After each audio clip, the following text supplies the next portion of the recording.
Ladies and gentlemen, good day and welcome to the earnings conference call of Divi's Laboratories Ltd for Q1 FY2026.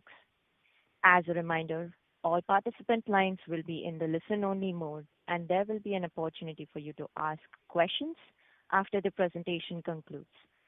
Should you need assistance during the conference call, please signal an operator by pressing star, then zero on your touchtone phone.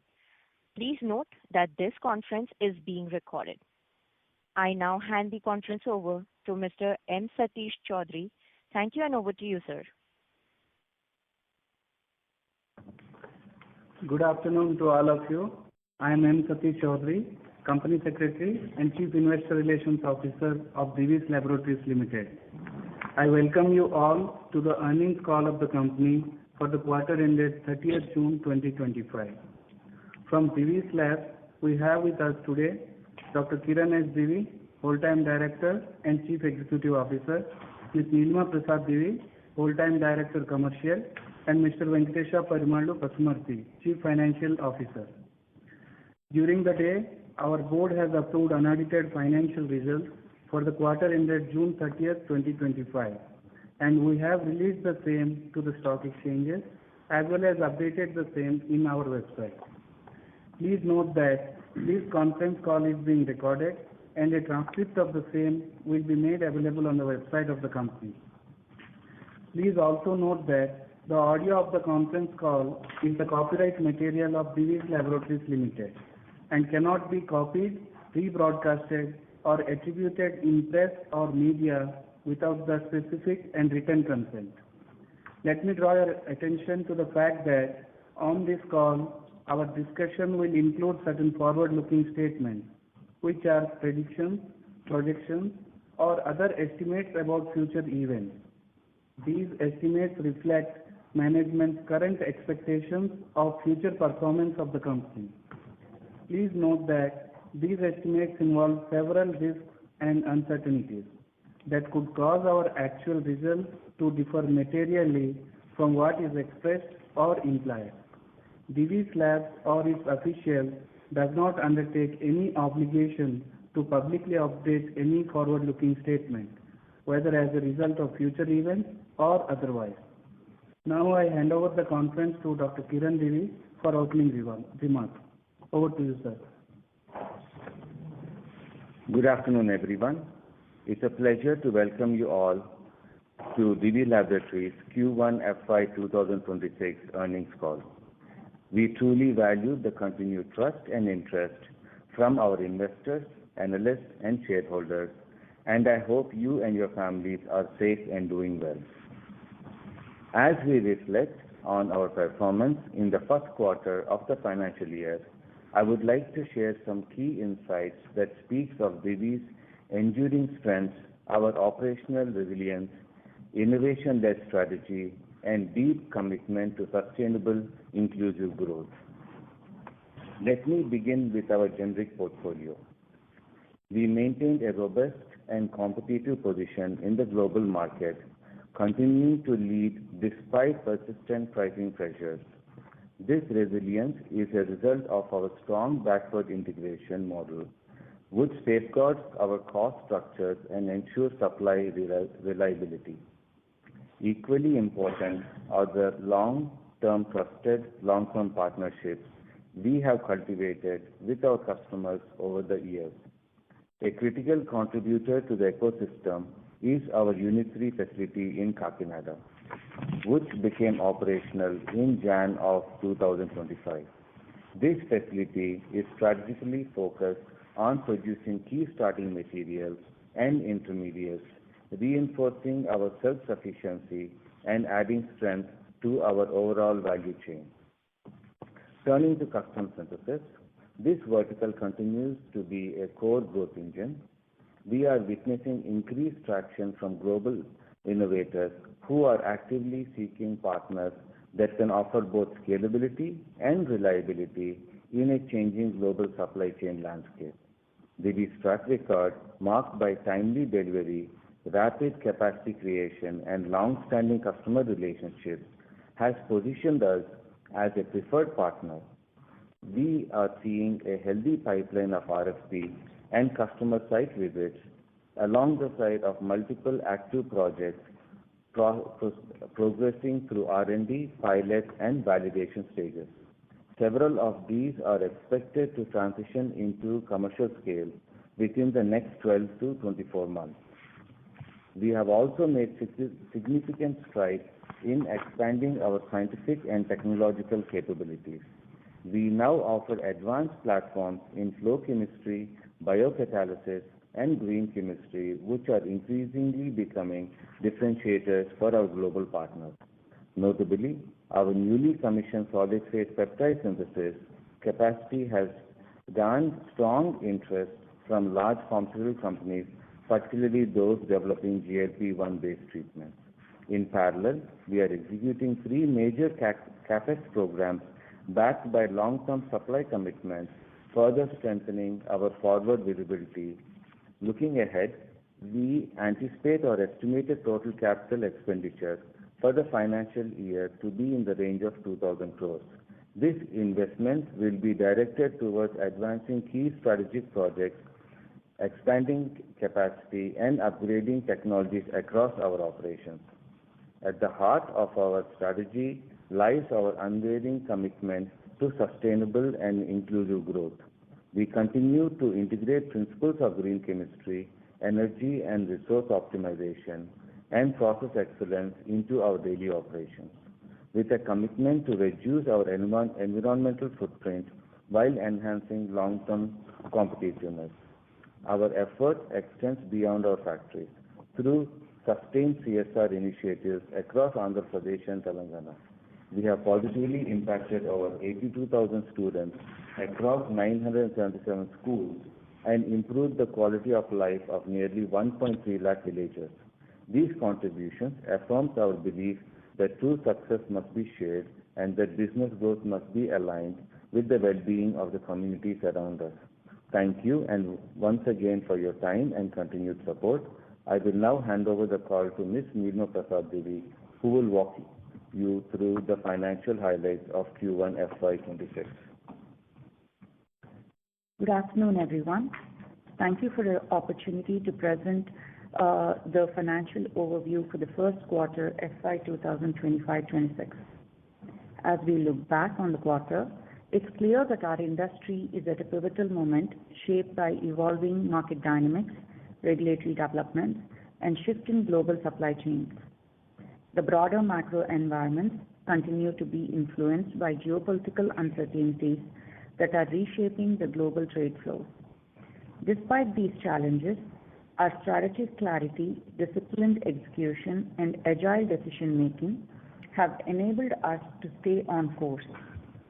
We have continued to advance our operational excellence agenda by embracing digitalization and data-driven decision-making across our value chain. Strategic investments in automation, process analytics, and digital monitoring tools have enabled us to enhance swiftness and reduce variability in plant operations.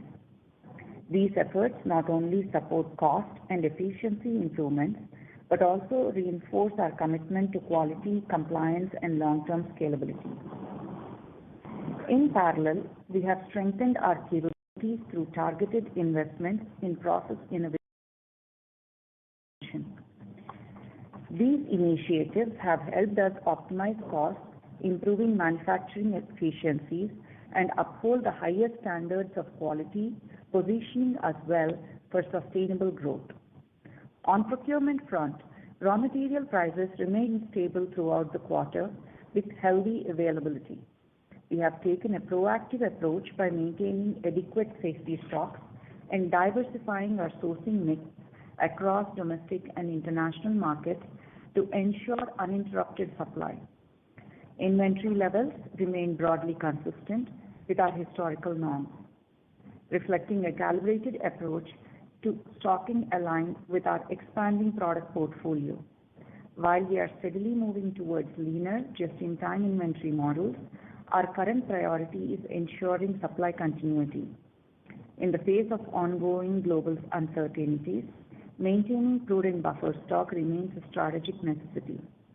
Our backward integration efforts continue to play a crucial role here, enabling in-house production of key intermediates and starting materials, thereby strengthening supply assurance, quality control, and cost efficiency. We are pleased to share that our Unit 3 facility in Kakinada, which commenced commercial productions in January 2025, is already contributing meaningfully to our production. The facility is playing a critical role in supporting our backward integration strategy, strengthening supply reliability, enhancing quality management, and driving cost efficiencies. I will now move on to present the financial performance for the first quarter of FY 2025-26, which ended on June 30th, 2025. We have achieved a consolidated total income of rupees 2,529 crores for the current quarter, as against a consolidated total income of 2,197 crores for the corresponding quarter of previous financial year. Material consumption remains at about 40% of the sales revenue for the current quarter, as well as corresponding quarter of previous financial year. Profit before tax for the current quarter is 733 crores, as against profit before tax of 604 crores for the corresponding quarter of previous year. Profit after tax for the quarter is 545 crores, as against PAT of 430 crores for the corresponding quarter of previous year. On standalone basis, we have achieved a total income of rupees 2,476 crores for the current quarter, against 2,142 crores for the corresponding quarter of previous year. Profit before tax for the current quarter is 747 crores, against 603 crores for the corresponding quarter of previous financial year. Profit after tax for the current quarter is 557 crores, as against 430 crores for the corresponding quarter of previous financial year. Exports for the quarter is about 88%. Exports to Europe and US during the current quarter are about 58% and 14% respectively. Product mix for generics to custom synthesis is 47% and 53% respectively. For the current quarter, we have a forex gain of 39 crores, as against a forex loss of 1 crore for the corresponding quarter of previous year. Our constant currency growth for the quarter has been at 14%. Our global nutraceutical business amounted to rupees 250 crores for this quarter, as against 178 crores for the corresponding quarter of previous financial year. We have capitalized assets of rupees 261 crores during the current quarter, of which assets capitalized for the phase 1 of Kakinada project amounted to rupees 114 crores. We have capital work in progress of rupees 1,319 crores at the end of the quarter.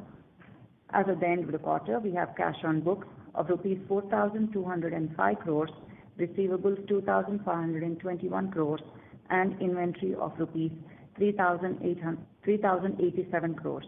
Thank you. Thank you, madam. With this, we would request the moderator to open the line for Q&A. Thank you, sir. We will now begin the question and answer session. Anyone who wishes to ask a question may press star and 1 on their touchtone telephone. If you wish to remove yourself from the question queue, you may press star and 2. Participants are requested to use handsets while asking a question. Ladies and gentlemen, we will wait for a moment while the question queue assembles. Ladies and gentlemen, in order to ensure that the management is able to address questions from all participants in the conference, please limit your questions to 2 per participant.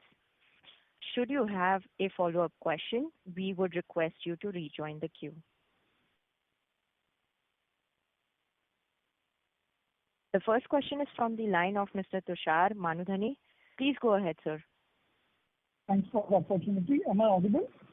Yes, sir. Please go ahead. So just considering the generics custom synthesis ratio, with API segment seems to be lower for the quarter, and despite that, the gross margin is sort of lower sequentially. So if you could throw some light on this aspect. That's my first question. Can you please repeat the question again?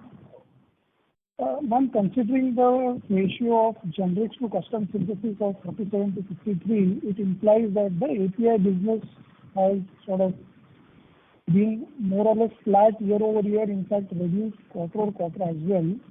And given this backdrop, still the gross margin seems to be lower on a quarter-on-quarter basis. So, so basically the reasons for the lower API sales and subsequently a reduction in the gross margin as well.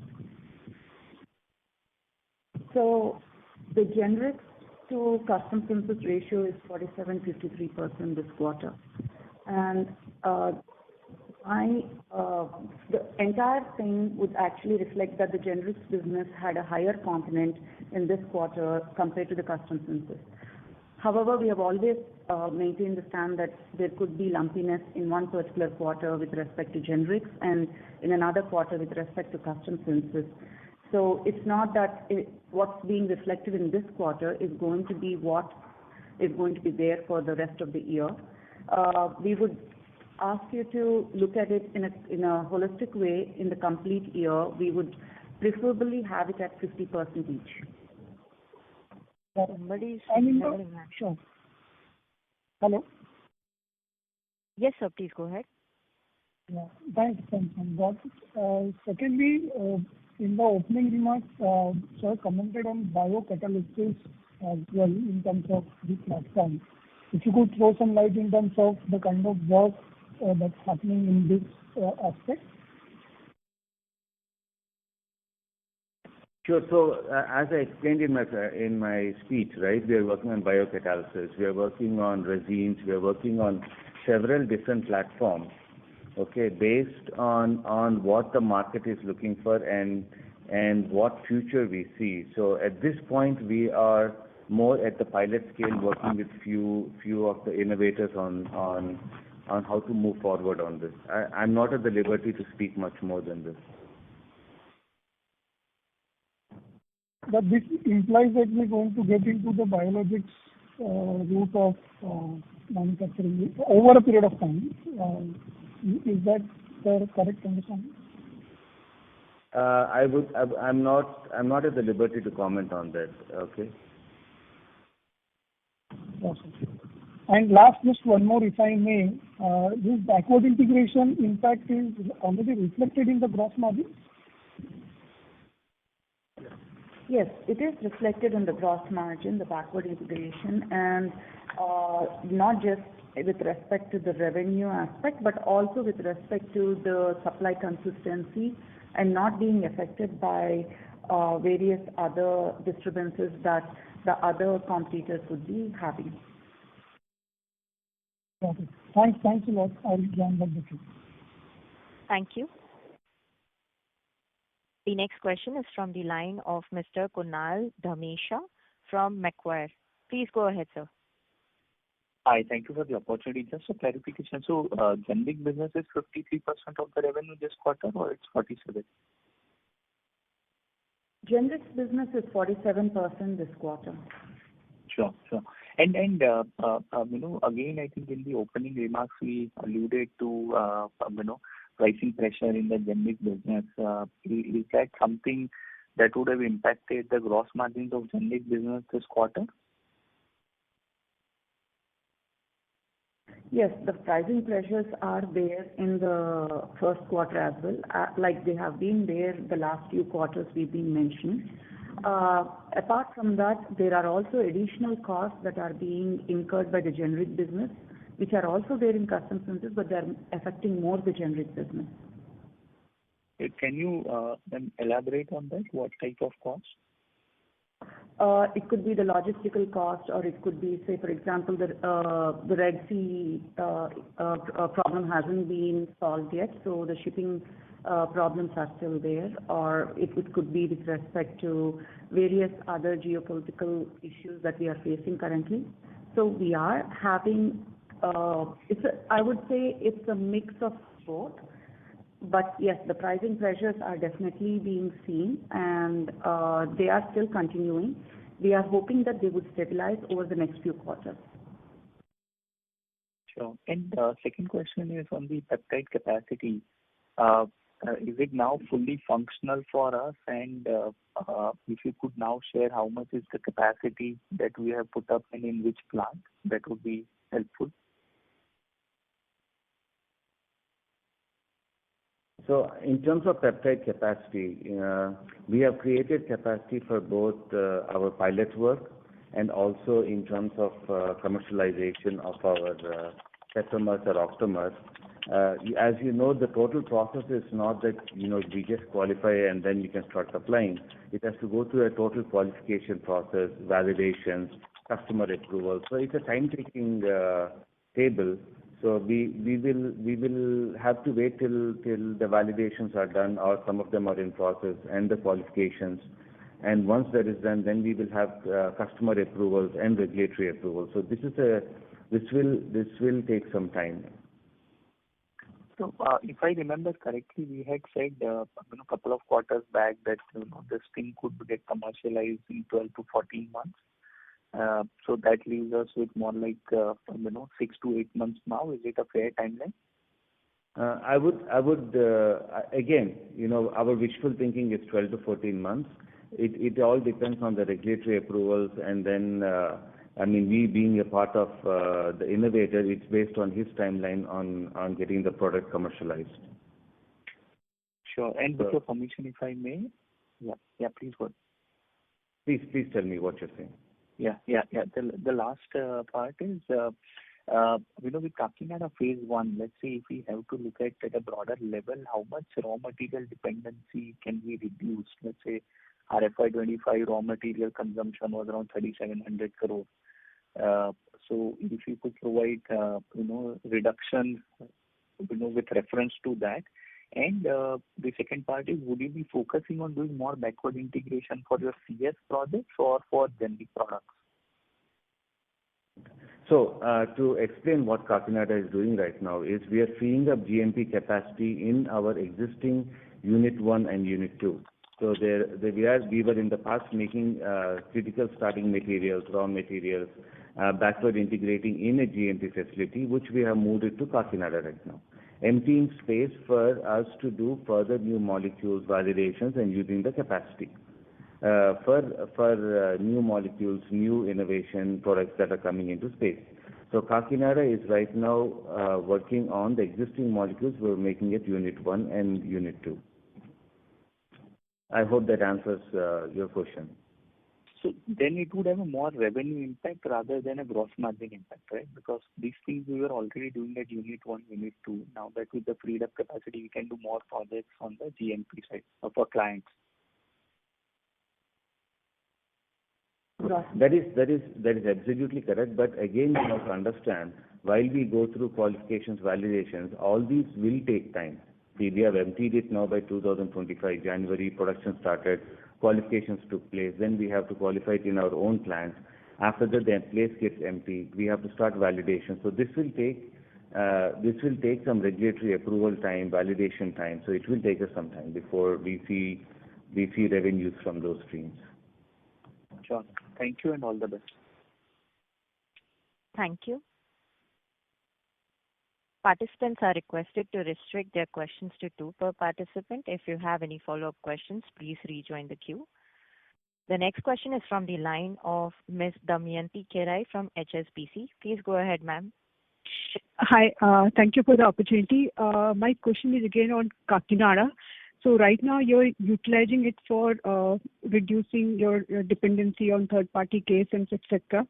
So just want to understand for supplies to start to the customers, third-party supplies, say to the US and Europe, how long it might take to get the required qualifications, approval, etc.? So you're asking about the qualification of Kakinada material in our APIs. Am I correct? No, sir. I'm asking, say like we are supplying from Unit 1 and Unit 2, which are GMP approved, right? So for Kakinada, when do you expect the GMP approval to come in, which will enable you to start supplies the way you are doing right now from Unit 1 and Unit 2? So right now, strategically, what we have done is we have emptied Unit 1 and Unit 2. with all the key starting materials and moved it to Kakinada, Unit 3, so that we have GMP space immediately available for our immediate growth. While that is being done, certain long forward-looking products which are getting off patent much later, we are qualifying them in Kakinada, and then we will start the process, which will take at least 1 to 2 years before we have regulatory approvals in place for Kakinada. Till such time, instead of keeping capacity idle, we are working a lot on backward integration. Okay, that's helpful. So Unit 1, Unit 2 with capacity freed up, what kind of utilization is there right now? Like how much headroom we have from current level to push forward? Currently, our capacity utilization is at 80% this quarter, which has been consistent in the last 1 year. So even with additional capacity of Kakinada being coming into play, we are still at 80% capacity utilization, which is ideal for our organization. Okay. And my second and last question is, Dr. Kiran mentioned about your solid state peptide synthesis capacity gaining a lot of interest from customers, etc. And as you said earlier, it will take some time for getting the required approvals to see the numbers, etc. But can you just explain a bit how much capacity you have added? A few quarters back, you said you are adding 500 KL reactors, etc. So if you can provide some color on the capacity part, please. So what I can tell you is in the pilot scale, we have included a few 500 KL SPPSs, and then the commercial we have procured a larger volume based on customer requirements. So since it is under a CDA and we have a long-term contract, I'm not at the liberty to talk about their capacity commitments. Okay, so this already you have put in place, and as customer demand comes in, you will utilize for commercial supplies. As and when the qualifications and regulatory approvals are completed, we will start seeing commercial supplies. Okay, and you are working with multiple partners, right? Not only with one partner. That is if correct. you can. Okay, okay, sir. Thank you. Thank you. The next question is from the line of Mr. Surya Narayan Patra from Phillip Capital. Please go ahead, sir. Yeah, thanks for the opportunity. So my first question is on the 3 dedicated plants that we are likely to commercialize over the next 12-month odd period. So in terms of the asset turnover, it would be similar to the kind of existing line of asset turnover what we are having for our plants. And any of these 3 units are relating to peptide or contrast media? So since, they are CS projects, I'm not at the liberty to talk too much about it. But the 3 projects are going as per schedule. They have long-term contracts with volume commitment. So as and when the projects get commercialized, we will see the projects commercializing, and you will see the future revenues. Okay. So about the peptide product capacity again. So is it possible to give some sense that, okay, what is the target market in terms of the volume for the peptide products, given the global market that is there we are targeting, and what volumes here that we can ultimately targeting over a period of time? So, see, because what I would like to say in terms of peptides is Divi is backward integrated, which gives us in a very strong position in terms of we make our key starting materials. We also make, we're going forward with tetramers, octamers. This gives us a unique position. Now, that being said, we are working with several multinationals on several projects. I cannot give a capacity or a volume-based figure because I'm bound by confidentiality. But no problem. What I can say is most of the customers are coming to us because we have a strong backward integrated position. Sure. So just slightly differently, sir, if I try to understand the quantum of the drug substance for peptide drugs that would be required. Let's say if we are talking about the injectable product, So let's say for 1 billion, 100 million kind of a cartridges, what quantum of the drug substance that would be required? Or let's say if it is solid product for 1 billion tablet, what is the quantum of the drug substance that would be required in case of semaglutide or any other peptide? If you can give some sense about that, that would be helpful. So, that is something the innovator can answer, not me, because we only produce the fragments.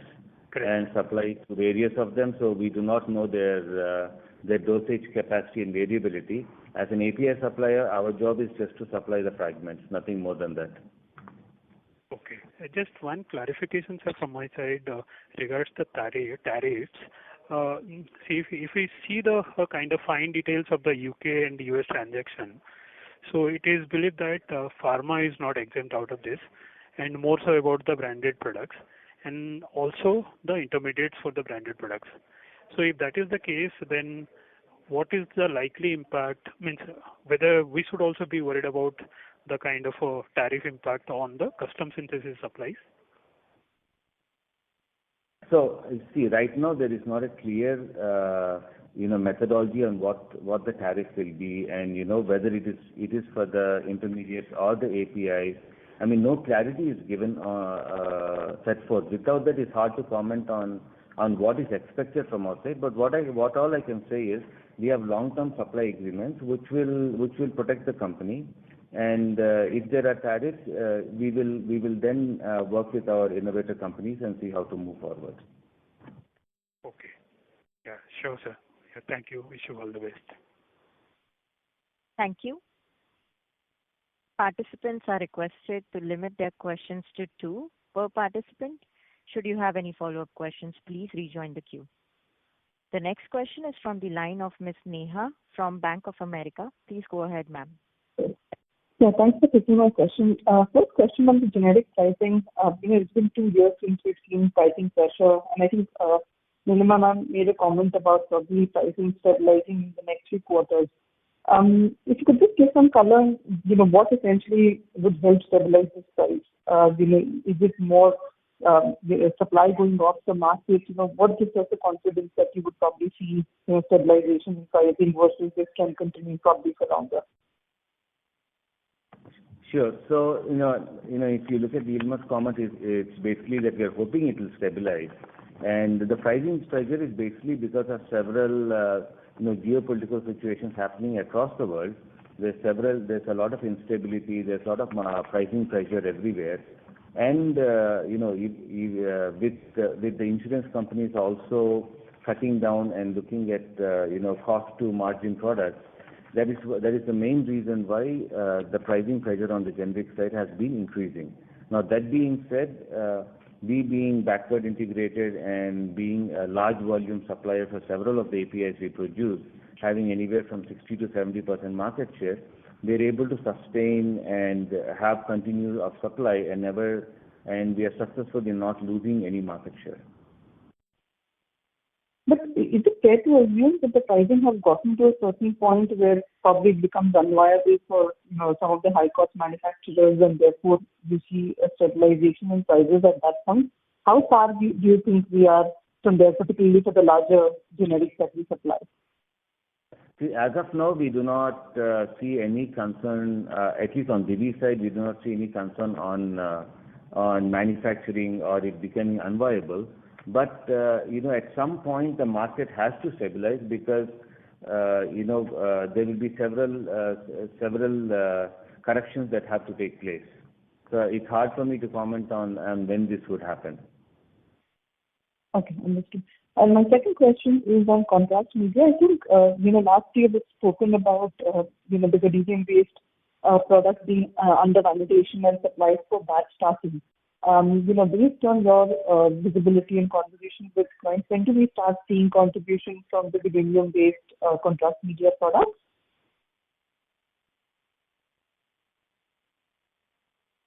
Can you please repeat the question again?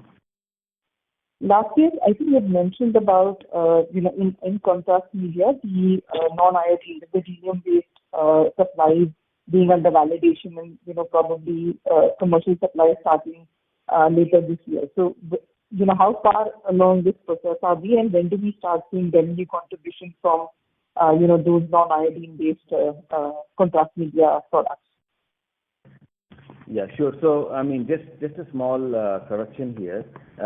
When I mentioned about this in November of 2024, I said that the products, the gadolinium compounds were still under qualification stages. It was not under validation. So we were getting qualified as customers, okay? So the qualification with several customers have gone through, and we are still in the stage of getting going towards pilot studies and then validations or qualifications. So it is, like I told you last time, it will take anywhere from 1 to 2 years, and we are still standing by and hopeful that we should get some validations done by then.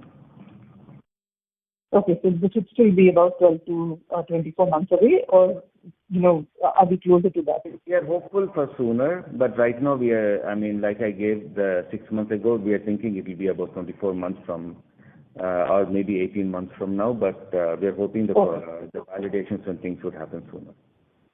All right, got it. Thank you. Thank you.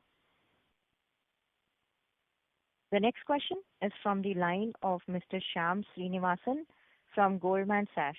Please go ahead, sir. Yeah, good afternoon, and thank you for taking my question. Just the first one on, when I look at the annual report disclosures, it talks about Valsartan, 6.4% of total revenue. So just curious, from one of your top products, which you're supplying to the innovator, Sacubitril plus Valsartan, it's gone generic in the US, as you may be aware, in the middle of July. So just want to understand how is our shipments going to vary on the path forward for Valsartan, Sacubitril Valsartan specifically, and just trying to tie it with your guidance. If you remember, you have said that it's double-digit growth. So any risk that may be there, given that the product has got generic for your partner? Firstly, I cannot acknowledge any product, so I cannot answer this question to be fair. But what I can say is every brand company has their own strategy, and we will abide by what the brand requires, and we will supply them the products they need. If you look at historically Divi's, we have been in CS business for the last 25 years. It's not something new. We had products coming in, products going off patent with customers, and we managed even late life cycle of the molecule along with the customer. So I cannot talk about a particular product whether we make or not, but what I can say is, if you're talking about late life cycles, we do manage late life cycles with our customers. Got it. That's very helpful, Kiran. Second question, just on the nutraceutical business, it's seen a good jump. Maybe last quarter, 1Q was not the right base, but even QOQ it's gone up. So I remember a couple of years back we had doubled our capacity. So if you could help us understand just the trajectory of this business going forward, and what is the scope for expansion here? Thank you. So right now, in terms of nutraceuticals, we are basically seeing a steady growth in the product, and there has been a dip in the past because COVID came in and several of the multivitamin and other businesses have gone down. But now we are seeing a steady improvement and a steady rise. In terms of capacity creation, as and when required, we will increase our capacity in the nutraceutical side. Helpful, yeah. Thank you. All the best. Thank you. The next question is from the line of Mr. Vivek Agrawal from Citigroup. Please go ahead, sir. Yeah, thanks for the opportunity. Just one question on the contract that you have signed in April 2024. So how far the company, as far as the commercialization of this contract is concerned? So I cannot comment on that at this point. All I can say is that we are going through various stages of qualifications and validation. As and when it commercializes, you will see the results in the future. Understood. So one question I have on the peptide space, even beyond GLP-1, right? There is a lot of innovation that is happening in the segments like IL-23, PDCs, etc. So just want your thoughts on these segments, where the company is placed as far as opportunities in these segments are concerned. are you working on any project with the customer, with the innovators, especially in these segments? Thank you. As of now, there is growing interest in several therapeutic segments in terms of peptide-based innovation. We are active with several multinationals, at various stages, either in their phase 2, phase 3, phase 1. And as and when, they go through their regulatory clearances and there's opportunity, we will do the investments and go forward. Thanks. That's from my side. Thank you. The next question is from the line of Mr. Shrikant from Nuvama Wealth Management Limited. Please go ahead, sir. Good afternoon. Thank you for the opportunity. So I have two questions. Firstly, we are setting up 3 dedicated units. Sir, sorry, sir. Sorry to interrupt. Sir, you're not audible. Could you speak a little bit louder? Yes, sure. I hope I'm audible now. Yes, sir. Please go ahead. Yeah. So thanks for the opportunity. Good afternoon. I have 2 questions. Firstly, we are setting up 3 dedicated units. Is it possible for the management to talk about the nature of the products and what type of asset turnover is possible, considering that these are dedicated units? These 3 are our custom synthesis projects, and usually we refrain from talking in detail about them because of the CDA we sign. Okay. And anything on the potential asset turnover that we can achieve on these units?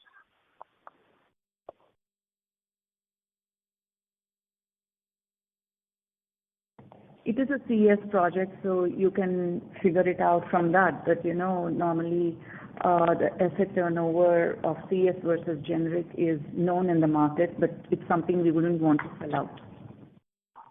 Okay, understood.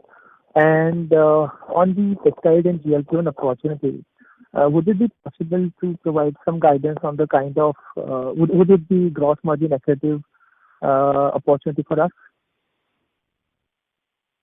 I didn't understand your question. Could you say it again, please?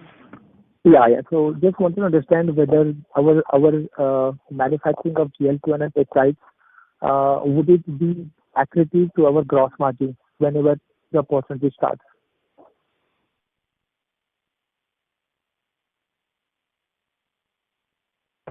This is something, again, as Kiran has earlier mentioned, it's a part of our custom synthesis project. So we are signed by, CDA, and we cannot disclose such information. But as and when we commercialize, you would see the reflection of it in the revenues and as well as the gross margin. Understood. Thank you so much. Thank you. The next question is from the line of Mr. Aditya Iyer, an individual investor. Please go ahead, sir. Hello, am I audible? Yes, sir. Please go ahead. Okay. First of all, congratulations on the good set of numbers. I have a few questions. So in the last 3 to 4 years, we have increased the contribution from the European market and similarly decreased the contribution from the American market. So going ahead, do we plan to maintain this mix or will there be any change? It is, we have nothing to do with whether we are increasing the European shipments or the ROW shipments or US shipments. It's mainly the customer we have a contract with, and when he is located at multiple locations, and wherever he would ask us to make the shipment, that's where it would go. So the same product could go to multiple locations. Some quarters it could go more to Europe, and some quarters it could go more to US. So this is not a strategic shift, that's what you're saying? Yes. Okay, and in the previous call, we had given a capex guidance of 1,400 crores and we have revised that in this call. So what kind of opportunities are you seeing in the next 3 to 4 years given the revised capex guidance? As we mentioned earlier, we have disclosed to the stock SEBI that we have entered into 3 large projects, and the capex that we are going to implement is mainly based on that. That's what has increased the number.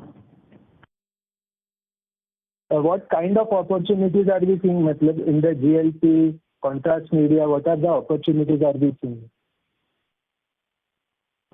These are right, so we wouldn't be able to disclose such information because of the CDA.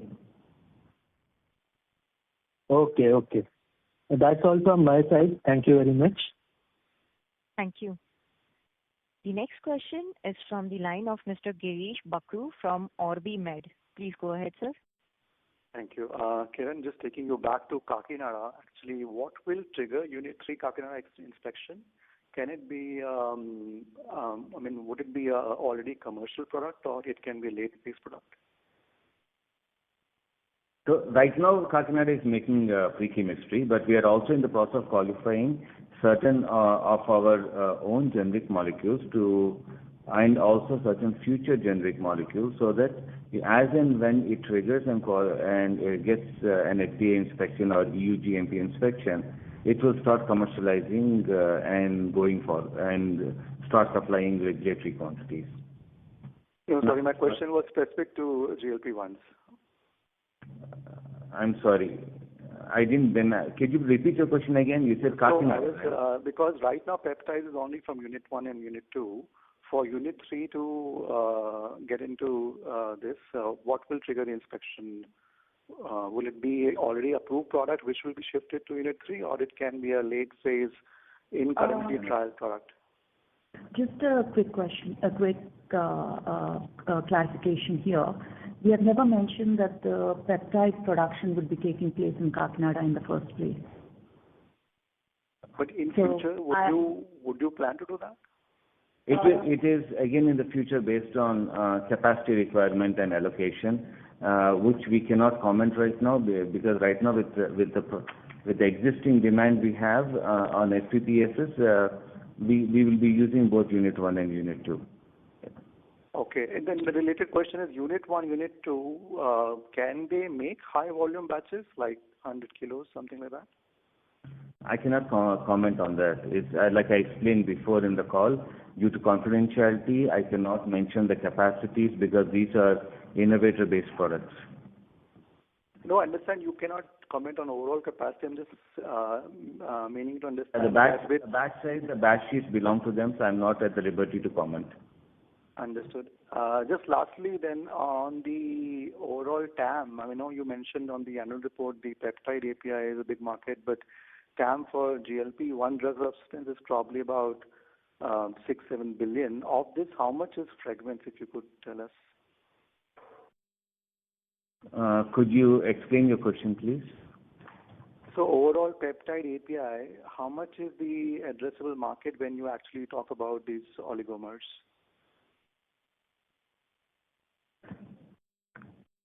In terms of global, I cannot comment on that because, we, like I explained, it's tied by confidentiality, what tetramers or octamers or decamers we are doing. So I cannot fragmentize it and then give a number out, especially with Divis. Okay. Just can you comment on how many players would be doing similar work? Like how is the competition like? How many players are you competing against when you are making these oligomers? Who are the major players in the world on the oligomers, so you can assume that. Okay, thank you. Thank you. Participants, please limit your questions to 2. If you have any follow-up questions, please rejoin the queue. The next question is from the line of Mr. Ankush Mahajan from Sanctum Wealth. Please go ahead, sir. Thanks for the opportunity. So as we are expecting new molecules in next 12 to 18 months, and from the value-added molecules with the innovators, so we could expect that there's a increase in asset turnover. Can we say, sir, that could also lead to the operating leverage in upcoming, we can say, in next 9 months? It's possible based on the regulatory approvals that would take place, like how long that would take. So that's the reason why we are saying it would take a year or 2. It's completely based on the regulatory approval. Okay, ma'am. Thank you, ma'am. Thank you. The next question is from the line of Mr. Abdul Kader Puranwala from ICICI Securities Limited. Please go ahead, sir. Yeah, hi. Thank you for the opportunity. Just first question, just to follow up from one of the previous participants.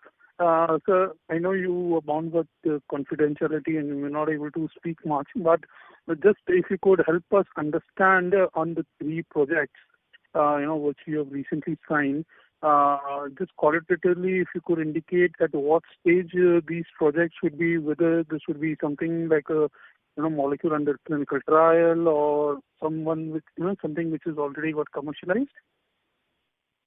So just to give you an idea, all the three molecules, some are just commercialized, some of them are commercialized and well within the patents. So these are not, and some, they just completed phase 3 going forward. If I can give you a brief about it. No, so that's very helpful. Thank you. And the second one would be on the geopolitical issues. So currently, if we look at what's going on in the US, where there is a more focus on captive manufacturing.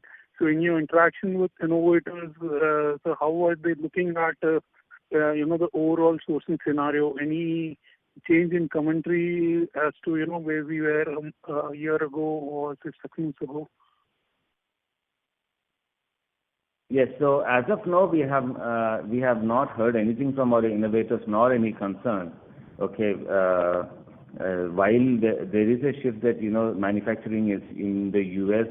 is desired by the government, we have not seen much stress or concern coming from our customers as towards us. So, I mean, to say we have long-term committed contracts in place, and it's too early for us to comment even on the tariffs or anything because nothing is in place. Got it, sir. Thank you for answering my questions. Thank you. The next question is from the line of Mr. Abhigyan Srivastav from Marcellus Investment Managers. Please go ahead, sir. Hi, sir. Am I audible? Yes, sir. So could you please speak a little bit louder? Sure. Is this better? Yes, sir. Much better. Yeah. So my question is regarding the generic segment. Can you please help us with the plan and timelines for the new product pipeline that you had previously mentioned? And when would these products be launched? And what is the timeline like? Sure. So coming to the new product pipeline, we have several products like Brivaracetam, Trigagrelor, all and a few others already in the pipeline. We filed our DMS, validations are completed, and we are waiting for our customers to get their approval so that we can start supplies. We think in the next 6 to 12 months we will start seeing some movement of the product on commercial volumes. Okay. Thank you, sir. Second question regarding the US. Sir, you're not audible. I'm really sorry to interrupt. You're not audible, sir. Could you speak a little bit louder? Sorry, is this better? Yes. Yeah. So for my second question, regarding the US tariffs, could you please comment on what sort of cost advantage India and Indian CDMOs have versus the US, and what sort of tariffs would set off this cost advantage? Okay.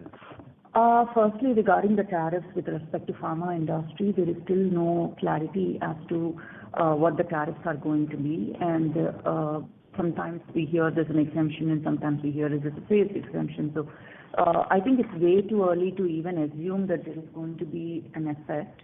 And at this point, we want to refrain from commenting anything, considering we have long-term relationships with most of our customers. Got it. Thank you, ma'am. Thank you. The next question is from the line of Mr. Ravi Purohit from Securities Investment Management Private Limited. Please go ahead, sir. Yeah, hi. Am I audible? Yes, sir. Please go ahead. Yeah, hi. So thanks a lot for this opportunity and congratulations for a good set of numbers. Most of my questions have been answered. Just one question left. So historically, we've always been on a custom synthesis business. We dominated predominantly a small molecule, company in the sense where we focused on smaller molecules. GLP, of course, is probably after a long time we have a fairly large, big molecule.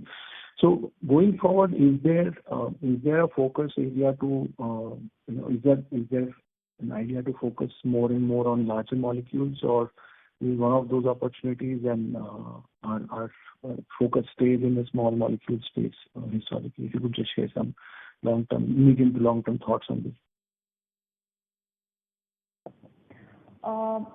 this. Like looking at the historical data, we try to prefer as much as possible maintain the generics and the custom synthesis at a equal pace. The similar fashion, we also would want to maintain the small molecules and large molecules equally and make sure our focus is on both, not just on one. To clarify that too, we look at it based on chemistry opportunities, not based on volume driven projects. So in some cases we would have a low volume, high value product, and in some cases we will have large volumes with decent margin products. So CS is based completely on chemistry and opportunity and our capabilities. Okay. Thanks a lot. Thank you. The next question is from the line of Mr. Sukrit D. Patil from Eyesight Fintrade Private Limited. Please go ahead. First of all, I'd like to congratulate Team Divis on doing a superb job with the business, keeping in mind the regulations and lot of pressure that the market is facing.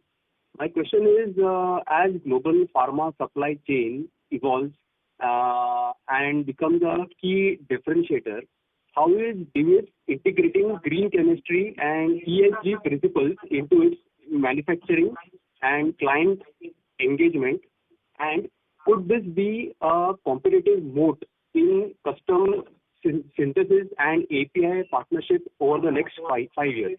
Just a telescopic view of this. Thank you. Sure. So in terms of green chemistry, Divis has been very active in terms of working towards green chemistry from the last few years, and this has become a part of our DNA, where we look at atom to atom efficiency and try to understand every mole of waste that we produce on why the byproducts are being produced, thereby increasing our yield capacity and better product.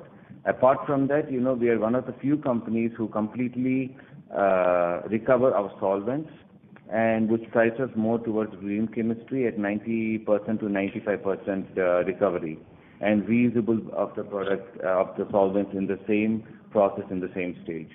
This gives us a very unique strength with both our generic side of the business and also on our custom side of the business being uniquely positioned. I hope this answers your question. Thank you very much, and best of luck for all future business. Thank you. Thank you. The next question is from the line of Mr. Mohit Jain from DR Choksey Finserv Private Limited. Please go ahead, sir. Hello, am I audible? Yes, sir. Please go ahead. Yeah. Hi, sir. Thank you for taking my question. Sir, I have just one question. Given this recent U.S. court ruling allowing MSN Pharma early entry into this drug Entresto, could you quantify the anticipated revenue impact for FY26? As explained before, we cannot comment on any products, which is product specific. Or acknowledge because the products are, based on confidentiality. All right, sure, ma'am. Thank you. Thank you. Ladies and gentlemen, in the interest of time, that was the last question. I would now like to hand over the conference to Mr. M. Satish Choudhury for closing comments. Please go ahead, sir. Thank you all for joining us today for the earnings call of Divi Laboratories Limited. In case you need any further clarification, please reach out to our investor relations. Thank you. Thank you, sir. On behalf of Divi Laboratories Limited, that concludes this conference. Thank you for joining us, and you may now disconnect your lines.